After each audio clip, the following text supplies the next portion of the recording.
You ever notice that the people who look the most confident are often the ones who've been through hell trying to belong? It's strange. We spend our lives trying to fit in. Yet deep down we fear there's something about us that never will. Psychologist Alfred Adler believed that every person is born with one silent desire: to find our place among others. He called it the social feeling, that instinct to be part of something. But for most of us, something gets in the way. A wall appears between who we are and where we want to belong. Adler said there are usually three things that block us from connecting with the world. The first is a physical or imagined defect, something about ourselves we label as wrong.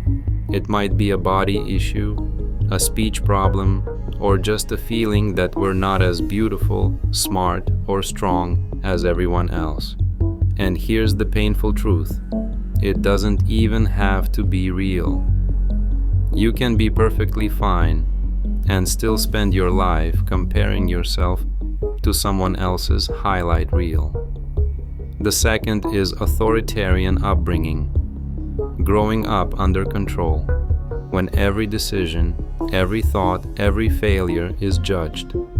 It kills the natural confidence to explore and belong. And the third is overprotection, when parents or the world wrap you in cotton and never let you struggle, so when real life comes, you collapse. Put those together and you get what Adler called the inferiority complex. That quiet, heavy feeling that you're somehow not enough. Once that feeling appears, you can go one of two ways. The first path is negative compensation. You try to cover up insecurity with control, arrogance, or isolation. You pull away from people, or you try to dominate them. You win on the outside, but you lose on the inside. The second path, positive compensation, is when you use that pain as raw material for growth. You turn your weakness into your style.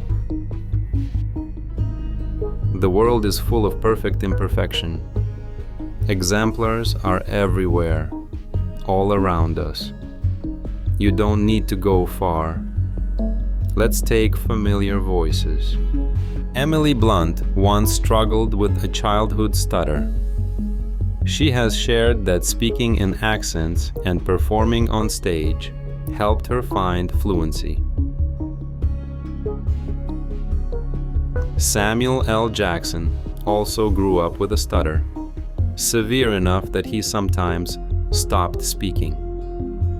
Over time, performance and deliberate speech strategies became part of how he reclaimed voice. In their own ways, they show that a perceived flaw can become a pathway to strength. Tony Iommi lost the tips of his fingers in an accident at 17. He thought his career was over, but he refused to quit. He melted plastic from dish soap bottles to craft makeshift fingertips, and then, to ease the pressure on his injured hand, he down-tuned his guitar. That single act changed everything. The looser strings gave birth to a darker, heavier sound, the tone that would define heavy metal itself. His disability became a revolution. Examples everywhere you look. Take Richard Branson, the billionaire founder of Virgin Group. As a kid, he struggled badly with dyslexia. Words on a page twisted themselves into chaos. But that struggle forced him to think differently, to delegate, to simplify, to trust instinct over detail. The same mind that couldn't fit the classroom ended up reinventing business. And Lucy Bronze, one of the world's top footballers, has spoken openly about having both autism and ADHD. She says those traits sharpen her focus on the field, turning what others saw as difference into her advantage. Each of them found a way to transform what once felt limiting into something unmistakably their own. Every one of them did what Adler talked about. They transformed limitation into individuality. Where the obstacle is, there lies your life goal. In other words, the very place where you feel broken might be where your purpose lives. Think about that. If your body failed you, maybe you're meant to help others trust theirs. If you were silenced, maybe your voice is exactly what someone else needs to hear. If you were overprotected, maybe you're meant to teach courage.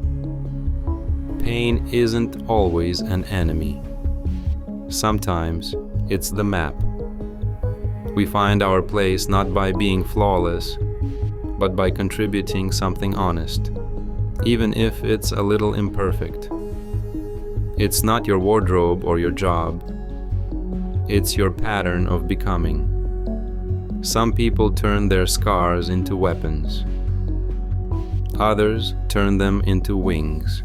You get to choose. So here's the truth. You don't need to erase what's wrong with you. You just need to shape it into something beautiful, something yours. Your flaw is the fingerprint of your uniqueness. It's the accent that makes your soul recognizable. It's the story that no one else can tell. But here's something Adler didn't say directly. Something we only understand later in life.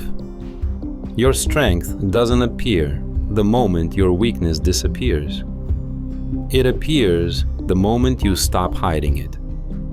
Because there's a turning point in every person's life.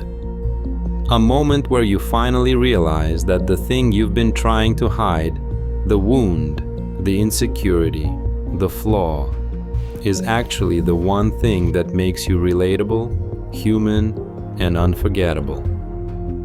Think of the people you admire most. It's never their perfection that inspires you. It's their transparency, their resilience, their willingness to show the crack instead of pretending it isn't there. We think confidence is the absence of struggle, but real confidence is the ability to walk into the world carrying your struggle openly, without letting it define your worth. So if there's something in your life you've been fighting, running from, or trying to hide, maybe this is the moment to stop fighting it. Maybe this is the moment to listen to it. Maybe weakness isn't a wall, but a doorway. And on the other side of that doorway is the person you were meant to become.